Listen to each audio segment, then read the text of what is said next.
Hi, welcome to MK True Crime. I am Arthur Aidala, and I'm lucky enough to be the host today with two great lawyers. One, Matt Murphy. Well, in my world, Matt Murphy is known as Matt Guitar Murphy in the Blues Brothers movie, and he's one of the best guitarists in the blues realm. But I have one of the best lawyers right here with us. Matt Murphy was a prosecutor for over 2 decades, and now he's out there fighting for the citizens of America. And Phil Holloway, Philip Andrew Holloway, he is omnipresent. I see him every time I turn on the TV, and I need some significant legal analysis. And we are going to start off with a doozy of a case with a guy who decided to make his alias the name of Arthur. Come on, man. Come on, Nicholas Rossi. You got to go with Arthur Knight. So, Mr. Murphy, why don't you give us a little background about what Mr. Rossi was convicted of yesterday? Yeah, this case is just wild, Arthur. This one is, so essentially this guy was charged with what would commonly be known as a date rape scenario. He had a whirlwind relationship with this woman. They got engagement rings within the first month. And as she started to figure out for lack of a better term, what a complete freak this guy was, she decided to break it off, and he sexually assaulted her. He then, in 2020, he faked his own death, and he moved to Europe. And this guy took on an English accent, claimed to be an Irish orphan named Arthur Knight. You can't make this up. And he fought extradition under a mistaken identity claim for over 3 years while being held in custody in Scotland. So this is just an absolutely wild case. Came back, was ultimately extradited, went on trial, and was convicted yesterday for rape in the state of Utah. So Phil Holloway, I mean, is that the best alias you go with? Arthur Knight, like the Knights of the Round Table? King Arthur? That's what I thought. I thought about that. Is he talking about King Arthur? And that's exactly what went through my mind when I first saw that was what his alias was. But the irony here, guys, is that this guy fought extradition for 3 years, obviously unsuccessfully. And by the way, nobody really ever wins extradition fights. It's very, very rare. But this is for a case. I mean, what he was convicted of carries up to 5 years in prison. Now, what I don't know, and it's worth discussing maybe, is whether he gets credit for all of that time that he spent in jail overseas waiting his extradition. I mean, if I were the prosecutor, I would say, no, he doesn't get credit for it because he was fighting extradition. That's on him. If he had waived extradition and he's just simply waiting on somebody to send a plane to bring him back, then maybe I could see you get some credit for pretrial confinement. And the other irony, guys, on this case is that this was a case that was alleged to have occurred in 2008. And of course, there was no claim made by the victim in the case until 2022. And I think that but for this crazy nonsense of him claiming to be an Irish orphan, which was demonstrably untrue, and of course he later even confessed that he was lying about it. If he hadn't done that, he might have had a very defensible case. Who knows? But he clearly qualifies for the Dumbest Criminal of the Year award for claiming that kind of defense. I believe when he was overseas, he got married. And I think we have a little clip from his wife, if we could go to listen to SOT 1. This Nicholas Rossi, when you actually read about what he's done, he seems to have done it consistently through his life. So why is it literally going to stop when he meets me?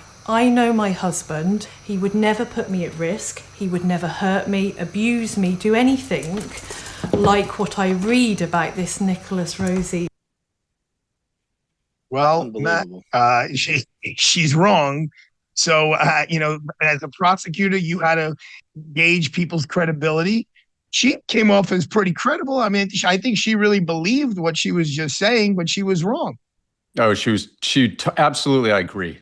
She believed every word of what she just said, and kind of goes to the manipulative powers of this guy. And just going back to what Phil said earlier, look, I couldn't agree more. Had this guy just taken the phone call from the police and said, hey, guys, sorry for the misunderstanding. We had consensual sex. It was consent all the way. She's bitter because of the breakup and because I wouldn't pay for her engagement ring, whatever. when I rotated into sex, if I can share a quick story, my first day in sexual assault, my old boss, Chuck Middleton, pulled me in and said, our filing standard in this unit is you never file a one-on-one. In other words, you always must have compelling corroborating evidence before we launch the missile, so to speak, and file sexual assault charges against anybody. You have to have that corroborating information. And Philip's absolutely right. If this guy had just not faked his own death, and of course, I don't mean to be glib because sexual assault is terrible, of course, but this guy, I've never seen a better case, I think in my entire career, of what is known as consciousness of guilt. And all of that, he's such a weirdo. He's speaking with a fake English accent. And you know what? Let's himself. Listen to him, Matt. Let me interrupt you. Let's just listen to him. Let's play SOT 2 and listen to what he's got to say. We were once a normal family, but thanks to the media, our lives have been interrupted. And we'd like privacy, and I would like to go back to being a normal husband. But I can't, because I can't breathe, I can't walk. People say that's an act. Let me try to stand up. Let me try to stand up. Exactly, exactly. What do you say to someone who believes that you are Nicholas Alaverdi? I am not, Andrea, I am not Nicholas Alaverdi, and I do not know how to make this clear. What do you say to people who say these are crocodile tears? He's putting on a show. This is all an act. Oh, Andrea, no, that's a low blow. That's a right low blow. How many Harry Potter episodes did he have to watch to get that accent down, is what I want to know. I mean, it's too much. You can't make this stuff up. Phil, Phil, here's what happens now. Now you get the call. You get the call that they're going to extradite him, and that's your client, Phil Holloway. That is your client. Yeah. Tell the ladies and gentlemen who are watching MK True Crime right now how you're going to represent him. Well, the first thing, I'm going to get a big check if that's the client. But no, seriously, you've got to say, look, first off, don't say a word. You got to keep your mouth shut. Don't say anything. We'll talk about it first. We're not going to fight extradition because, you're going to lose that. We're going to go ahead and go to the jurisdiction that wants to try you, wherever that is. So you get that out of the way. You cooperate to the extent you cooperate. You pick your battles, right? You don't die on stupid hills like that, and you damn sure don't go on television wearing that crazy getup and the fake oxygen mask and all this. And by the way, he was apprehended. He was apparently treated for COVID in a hospital overseas, and somebody recognized his tats, right? So it just goes downhill for him from there. But you tell him, don't go on TV, don't give interviews, don't say stupid stuff. If I could give one piece of free legal advice to everybody in America, it's don't say stupid stuff.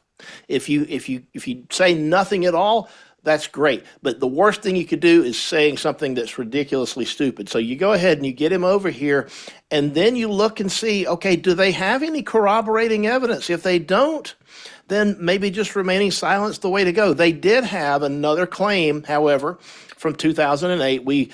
In Georgia, we call this a similar transaction.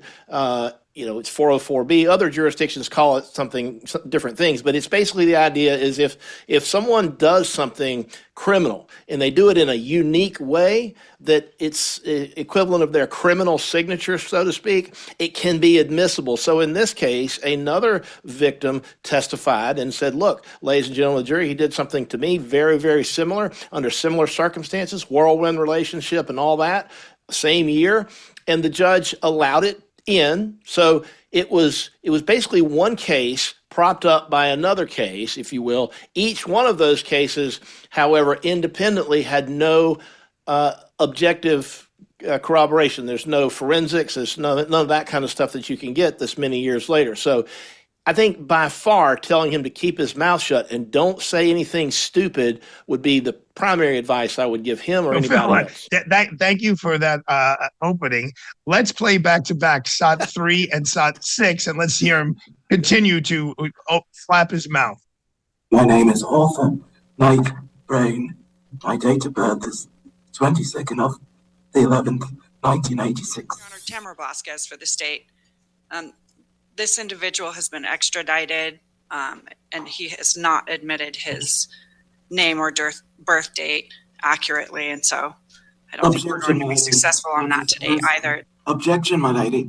That is complete hearsay, and I would ask your ladyship that the prosecution should cause for. So, gentlemen, any thoughts, if this is your client, of asking for a mental health examination by the court? Folks should know that the court has the ability, when someone is in custody, to assign a doctor, usually at the taxpayer's expense, to see if someone is up for the task of standing trial. I'm sure both of you have seen that in your careers. What do you think?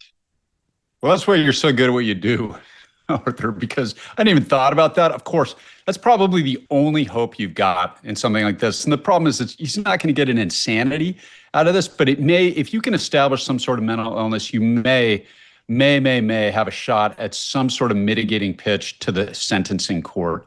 But with that second victim, we call that 1108 in California. And, he's coming up for trial on that. I think he's ultimately going to get hammered. But again, because he's such a weirdo, I think that that's probably the only hope you would have, right? Like get some sort of like dissociative disorder diagnosis or something along those lines, so that at least you can make some sort of pitch to a judge that the guy's mentally ill. Other than that, he's a bully and a liar who likes to sexually abuse women. Well, didn't he say that one of the victims tried to rape him? Don't we have that SOTS? That's SOTS 6? He wanted to make a report that he had been raped by his girlfriend.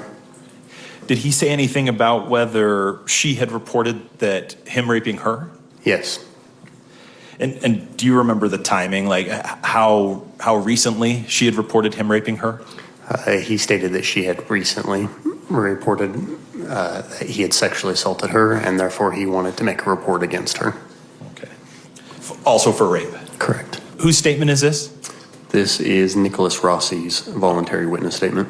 Please. I, Nicholas Rossi, hereby state that on 6 to 8 occasions of Orem, Utah, forcibly held me down and kissed me. She would wear lingerie, and I would prompt her to get off of me. I would articulate to her that she and I should not be doing this, yet she continued to do so, regardless of me saying that I did not want it. She would repeatedly insert my penis into her vagina, and she would say, "You like that, don't you?" She would scream and yell, "Yes, yes, give it to me." I would cooperate because I felt that she was being honest with me, because she told me that she loved me, which turned out to be a lie.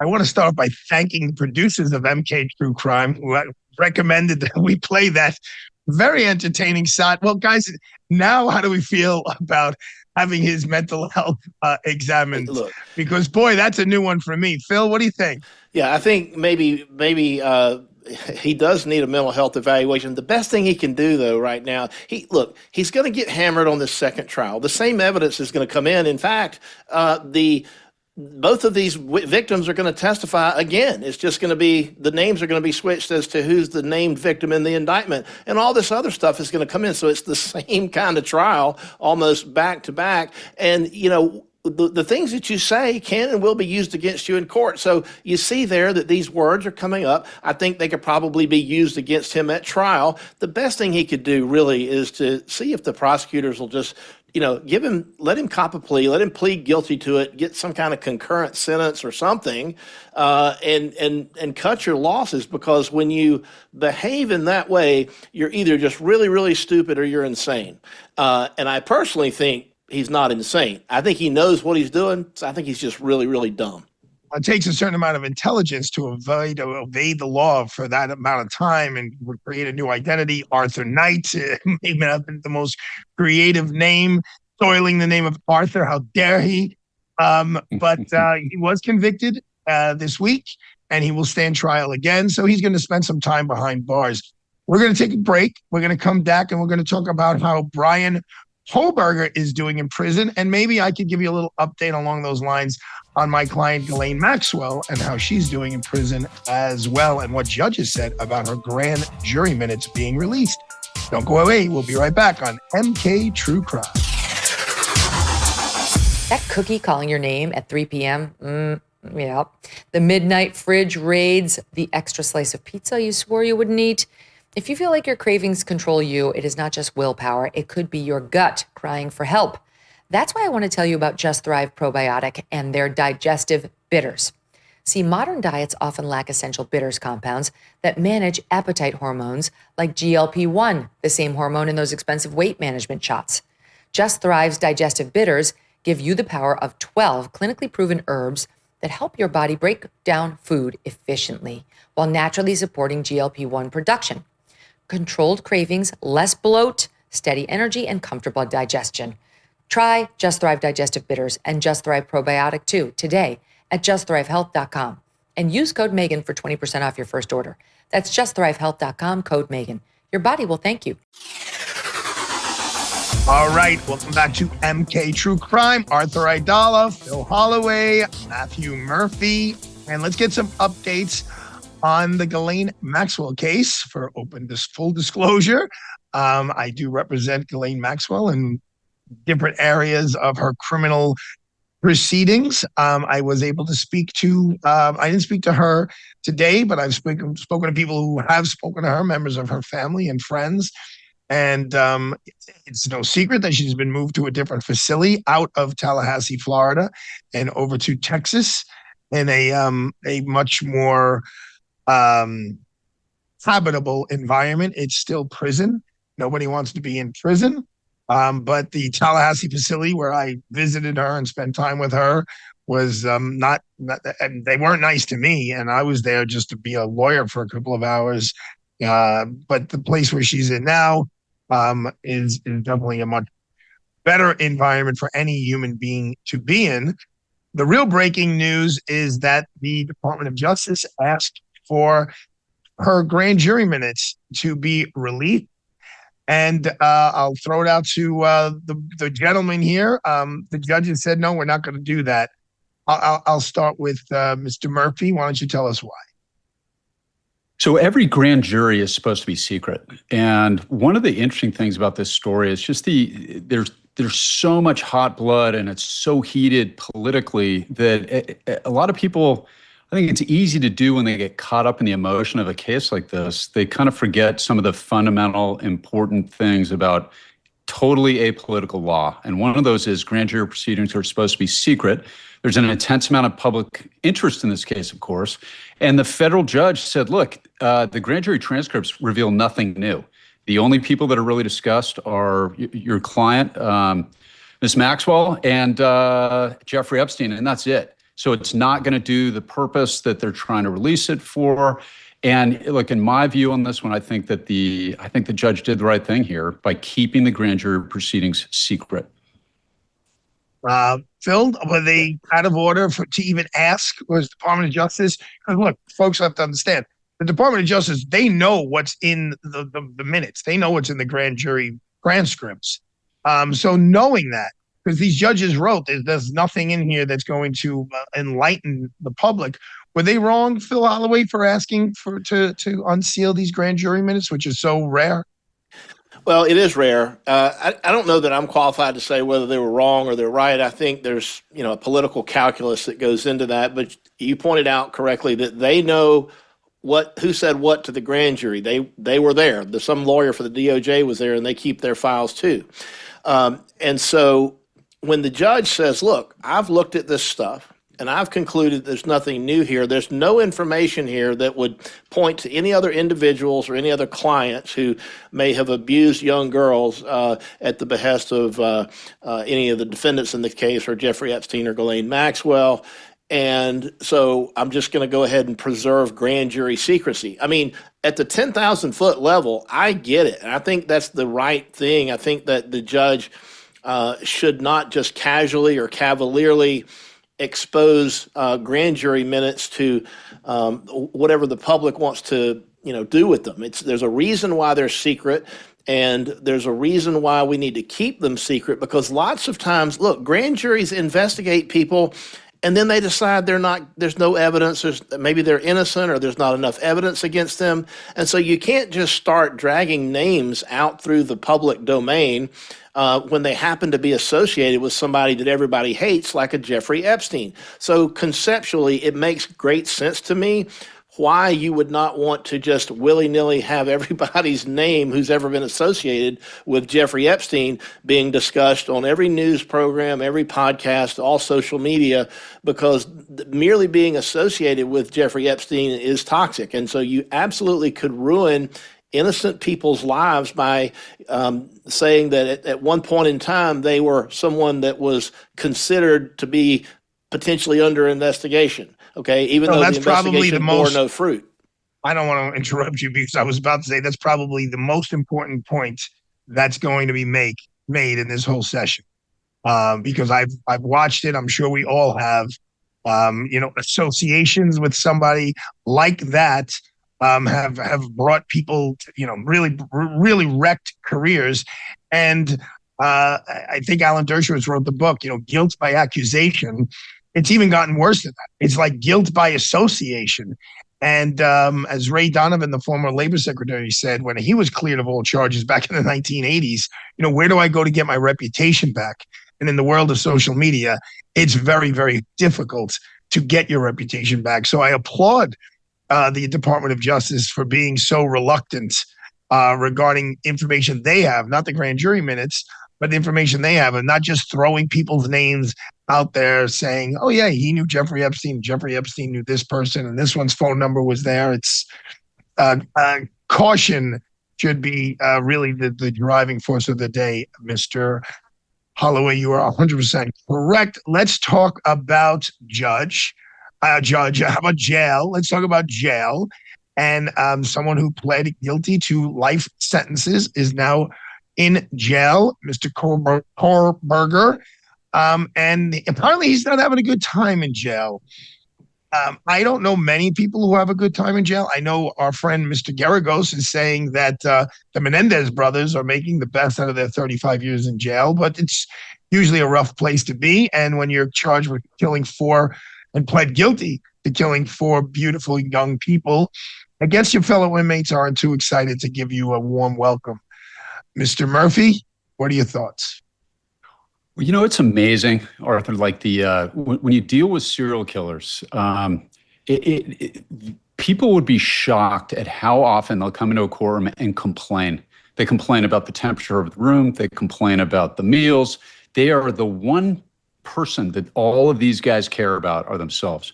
They don't care about anybody else. And of course, he's going to get hazed. He's going to get harassed a little bit. Now, he's what is known as a total SEP in California. So he's completely separated from other inmates. But apparently, information's come out that these guys are yelling at him through the vents, that they're using the vent system to harass Bryan Kohberger. I personally will lose no sleep over that. He's protected physically. But of course he's complaining because these guys always do. They always have complaints. So, it's not exactly breaking my heart that prison is uncomfortable for him, especially given what I think was a real sweetheart deal for him by the DA. Well, we could have that discussion. I think I had it with Megan. Is when you're that young, living the rest of your decades in prison, is that better than, in 5 or 7 years laying on a gurney and putting a little needle in your arm and just going to sleep the way we do to our dogs when they get to a certain age? That's a debate for another day. Mr. Holloway, what are your thoughts about how Mr. Kohberger is being treated in jail so far? Well, to your point, though, they've got the firing squad. Okay.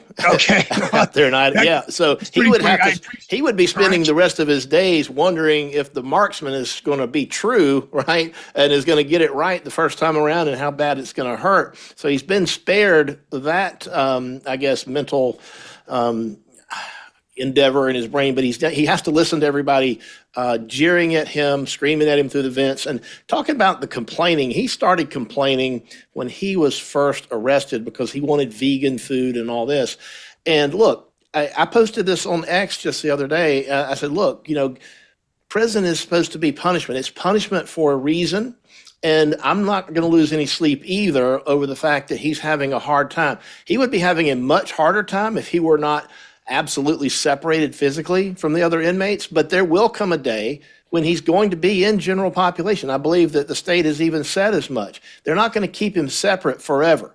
He's going to be in general population. We've seen with Jeffrey Dahmer and other folks what sometimes can happen when high profile or inmates who are particularly despised by the other inmates. We've seen how difficult it can be on the inside. And so I certainly have no qualms getting a good night's sleep knowing that he's being jeered at through the vents. But I did notice, and you guys I'm sure did too, the things that have come out about his case that I think are very, very fascinating, like he was on the phone with his mother right after the killings, and that he's on the phone with his mother. He calls her mother, by the way, kind of like, what's that show? Norman Bates. Norman Bates, right? He refers to a mother and father and sister. He refers to them in that way, and he spends an enormous amount of time chattering with his mother right after these killings took place, and it's just a little bit,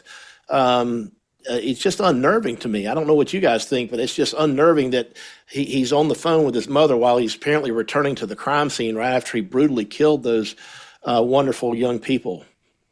And to give the inmates a little ammunition to really fall in love with Mr. Kohberger, they've been releasing some crime scene photos as well that are pretty horrific.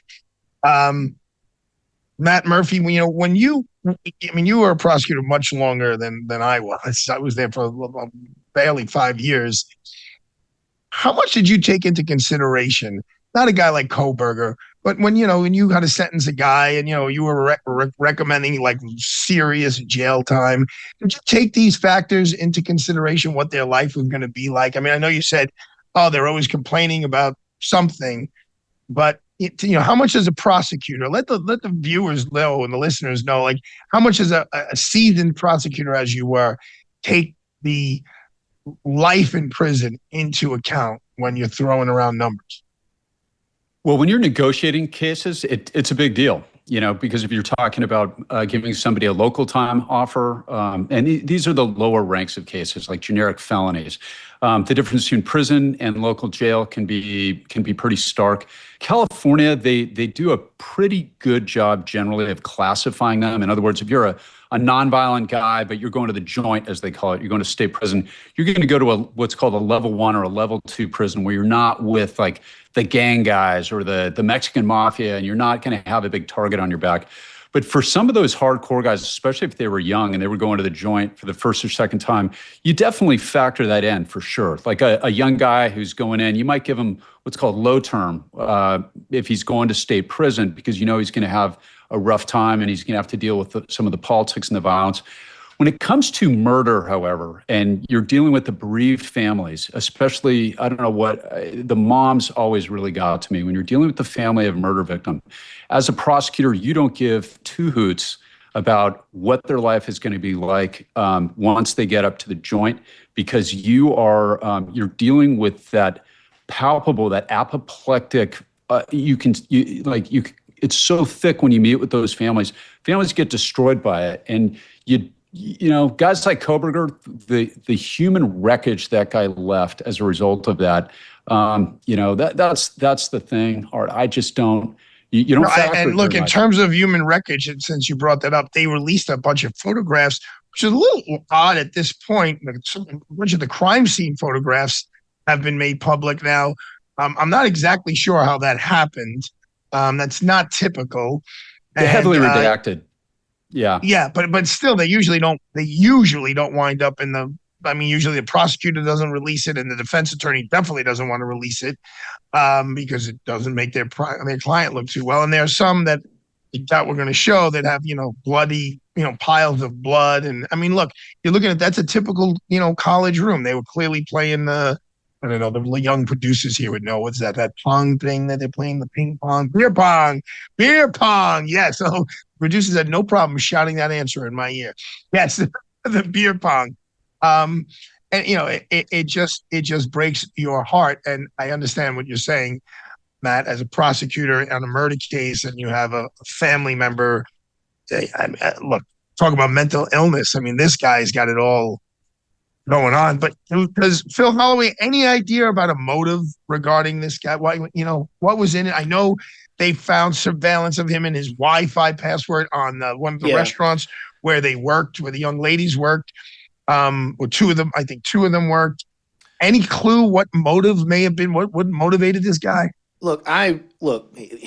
He was obsessed with researching serial killers. So I think part of it, it's going to be a complicated motive if we ever can figure it out, but it's going to be multifaceted. He wanted to emulate some of his heroes, which apparently were various serial killers. He did a lot of research on that, but he also, I think, researched some of these victims, maybe all of them, but certainly a couple of the young ladies who worked in a pizza restaurant, a vegan pizza restaurant, by the way.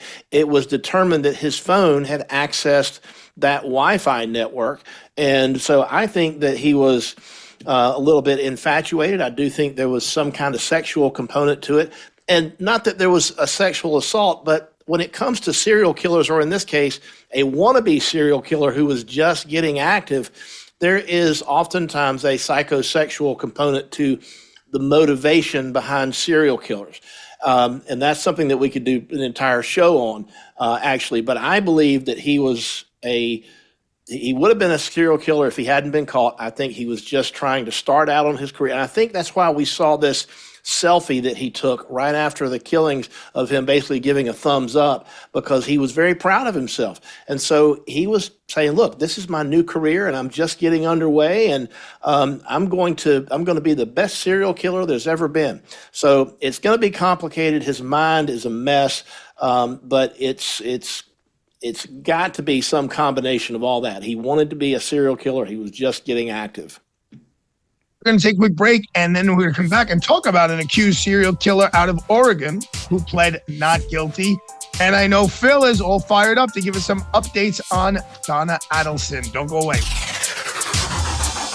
Afternoons can be rough. Energy fades, cravings kick in, focus goes out the window.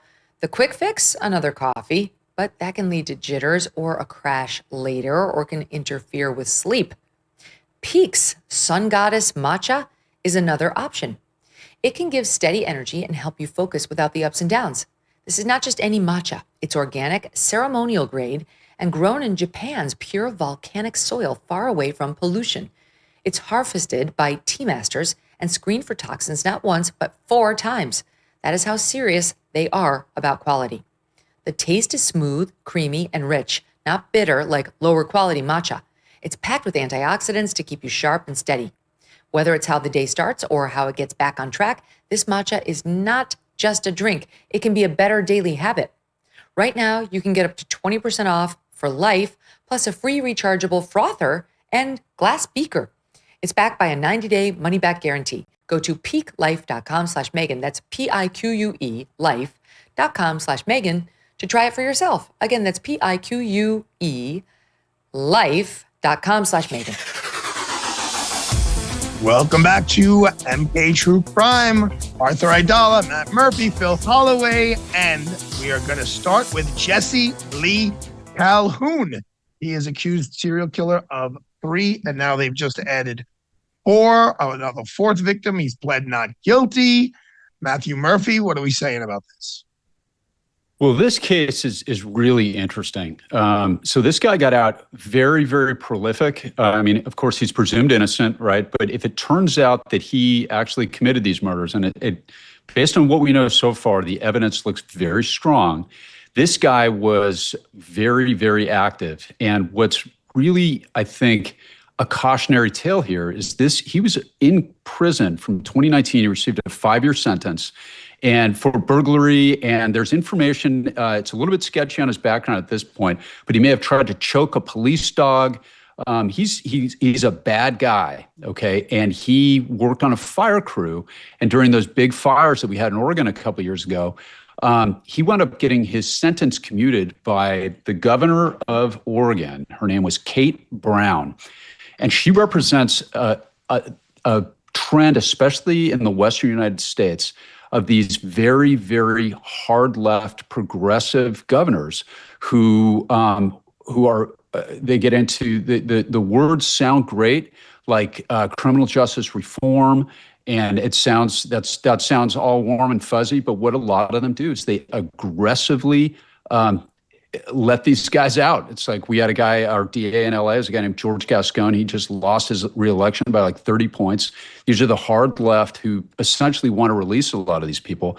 This guy got his sentence commuted. Now, it looks like all of these victims were murdered after he would have been released anyway, but he was released early. And one of the things that is, I think, very interesting for people to pay attention to is, are there going to be any other victims that turn up that were murdered during the time that he was in prison? And let me share a quick personal story here. I was the prosecutor on the Rodney Alcala case. He was convicted of kidnapping an 8-year-old girl in 1968. He fled. He was extradited, this whole thing. He wound up getting, for a brutal kidnapping of an 8-year-old little girl, he wound up getting 34 months actual in state prison. And when he was released, he got a life sentence. They released him after 34 months. He murdered, according to the calculations by the lead detective on the case, who's now a Superior Court judge, he estimates he murdered 100 innocent people. We prosecuted him, right, about 100. Right. Hold on, let me just make sure I got this. He received a life sentence, but he got out in under 3 years? That's right. He received a life sentence. It was based on what's called the indeterminate sentencing laws in the early 70s in the state of California. He received a life sentence for a simple 288. They gave him a simple child molest for a kidnapping. It was a cascade of failures. But this guy, he got out and he murdered dozens and dozens of people. And it reminds me of Alcala. And again, out of fairness to this governor, looks like every charged victim, he would have been released anyway. But she commuted the sentence of every single person. They had 17 people on death row. Her last act, like one of those midnight things, as she's leaving office, she commuted the death penalty of every single person on death row in the state of Oregon, giving them life without possibility of parole sentences. But there's also big movements in California and Oregon and the state of Washington to eliminate LWOP, or life without possibility of parole, as a sentence that ultimately will those guys almost certainly will get parole hearings one day. And I think that is something that people need to be talking about this. People need to be aware of it, because we've been down this road before in the early 70s in the state of California, and there are hundreds of innocent people who died as a result of those lenient policies. And there was a great quote by one of the people that there's outrage after this guy was arrested. He called this governor's clemency petitions reckless leniency. And it's a great term, reckless leniency. And this has nothing to do with partisan politics, guys. This is all about public safety. These guys are predators. You can't fix them. And when they are released, especially in reckless ways, innocent people die. So I wanted to point this one out. Thanks for letting me rant a little bit on this one, Arthur. This is one of those things that hits close to home. It bugs me. This one really bothers me. It's your career, and thank you for sharing that with us. Life in prison, you come out in 34 months. That's a little whacked out. But speaking of whacked out, how about Donna Adelson? Phil Holloway, talk to me about Donna. And, it's a murder for hire plot. She's on game shows. Talk to me. Come on, fill us in. This is your moment, Phil. Shine. Well, this is one that we're going to be going big on here with the MK True Crime. Dan Markel was the FSU law professor that was murdered execution style by some gang members back in 2014. A number of people have been convicted, including the gang members. The son of Donna Adelson, Charlie, who was a dentist in South Florida, Miami, he, and along with his girlfriend at the time, who was sort of the go-between, they've been convicted. There's been a number of trials. And so now we're on the eve of trial for the matriarch of this alleged crime family, Donna Adelson. And so jury selection is set to begin, and it's amazing that here we are in August of 2025, and this murder was in 2014, so many years ago. But it's important to remember that the police had to stay with this. It never really quite went cold, but they did have a they came up against some roadblocks. They were having a hard time sort of developing the case, particularly against the mother, Donna. And so they decided to do something, I don't want to say it's unusual, but it was certainly creative. It's being referred to as the bump, which is where a undercover officer just bumps into her when she's out going about her day. And for those of you who are listening on podcasts, what we're going to be seeing and looking at is you're going to be looking at this undercover who's approaching her in a parking lot, and he hands her a note. It's got his phone number on it. You'll hear the audio. So let's go ahead and call 411 and take a look at that, and we'll talk about it on the other side. Excuse me, Mrs. Adelson? How you doing? Just want to give you this. Listen. You're scared. No, don't be scared. Listen, I just want to let you know that we know that your family has been taking care of Katie and her friend Luto for quite some time after your problem up north has been resolved.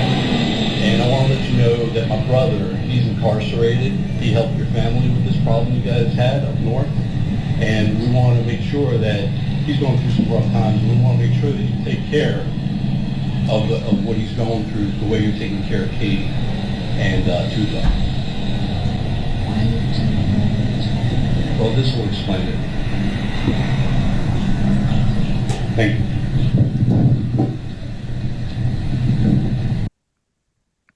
So Phil, give us some context. Put that into perspective. Helping your family with this problem up north. Remember, she's down in South Florida, the Miami area. Up north is Tallahassee, same state, but it's quite a ways away. And so what does she do? She just kind of carries on with her day, and I think goes to see her grandkids later that day. You know, if this were me or you guys tell me, what would you do if someone approached you and says, you know, I'm the brother of this hitman, and I expect you guys to take care of him. And if you're an innocent person, Matt, how would you react? Well, you probably dial 911 before the guy's even out of sight, right? I mean, that's a super weird thing, but I'm sure you guys were thinking the same thing I was. I mean, this. I was thinking I was just going to write out the check for $5,000 and hand it over to the dude.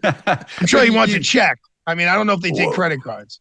What's awesome about this, from our perspective, or at least from mine, is that how this woman didn't immediately peg that guy as a cop, and they did a great job on this. The prosecution. Well, let's talk about how sharp she is. Can I call for her on Wheel of Fortune? I think that's SOT number 9. And we now meet Donna Adelson from Coral Springs, Florida. I want to hear all about you, Donna. Let's go. Well, like the hair. I'm a domestic coordinator. A domestic coordinator? Yes. I'm responsible for the activities, classes, and lessons of my son Robert, who is 16, Charlie, who is 12, Wendy, who is 10, my husband Harvey, who's in the audience, and my dog Sam. Donna. F. Yes. Mischief maker. Yeah, that's it, Donna. Oh, wow.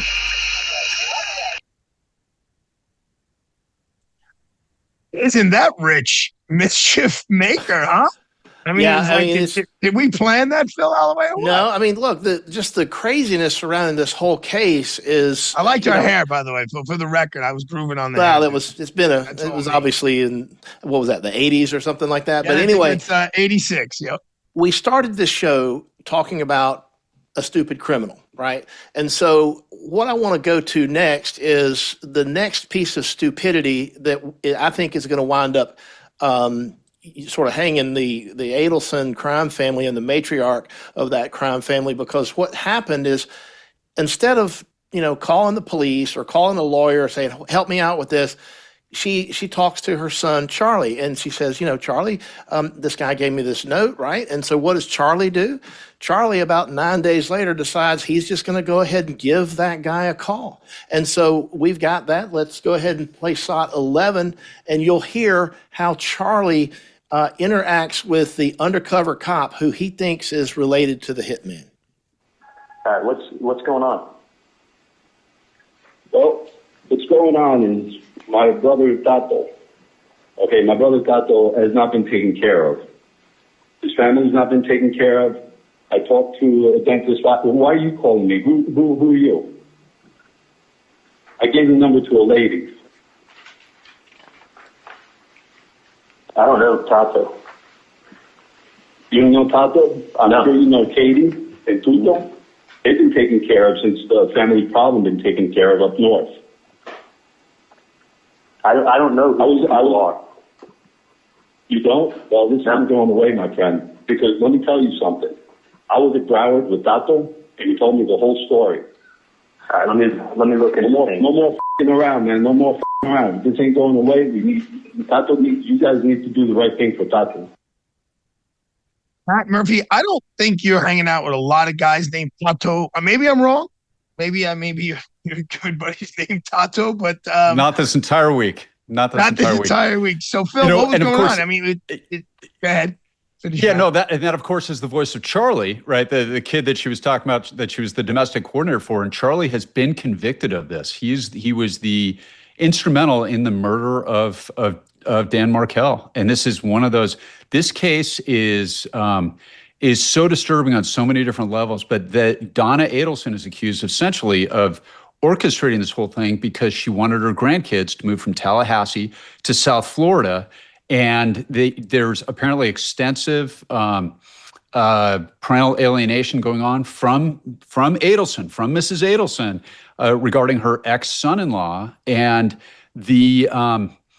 and I'm sure you've seen this too, guys. In the homicide unit in Orange County, I cannot tell you how many murders began in family court and wound up with somebody getting killed later that night or 2 days later after an adverse family court ruling. And that's exactly what they had here. So Charlie, the voice we just heard, no more presumed innocent. He was convicted of this, and it's going to be very interesting to see what happens to Donna Adelson next, because the evidence is pretty bad, pretty damning against her.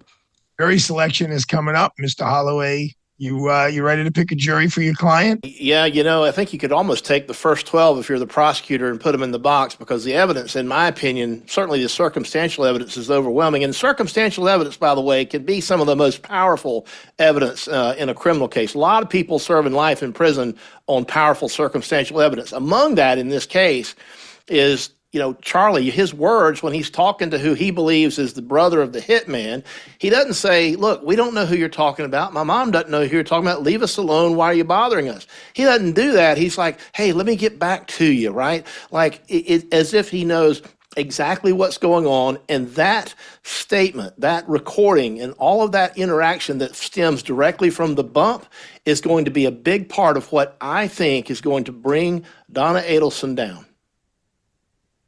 Right. Well, gentlemen, we certainly covered a lot of ground today, and I found it very fascinating. Matthew, your career as a prosecutor is storied, and having you here is fantastic. And Mr. Holloway, well, obviously, your opinion counts because you're everywhere all the time. So thank you, both of you, for joining me, and thanks everyone for joining us today at MK True Crime. I'm Arthur Aidala. And remember to like and subscribe on YouTube and follow us wherever you get your podcast. We're MK True Crime on all social platforms, and find all the links you need at mktruecrime.com. See you Wednesday.